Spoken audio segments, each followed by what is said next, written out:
Kaduma dasig man ang iya nga epekto.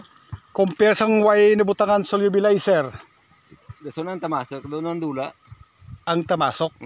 Kaya tigin na tamasok na sa kung mainitan mo. So subong niya bisan may init way ka tamasok. Oo. Pero ang iya nga paamo na yan, no? Taag Busli. laba. Kung gaamo na, pero kung nagaamo pag inayaw, kita ba man guro?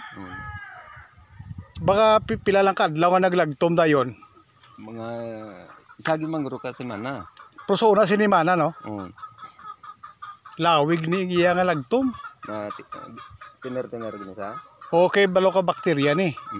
So ginahimo sa solubilizer, gina-activate yung microorganism daw. So as ma-activate ang 16 ka nutrients nga rada, kaon sa tubo. So pwede ka actually apat to ka bag. Pila to. Giling ko tatluhan na lang, parisi apat kasi ni. Ano pa gid sir ang imo nga nakita nga difference? Duway naman do good man sa. Ang tamasok dula law. So nang iya nga tubo do okay man. Compare sa abono lang gid.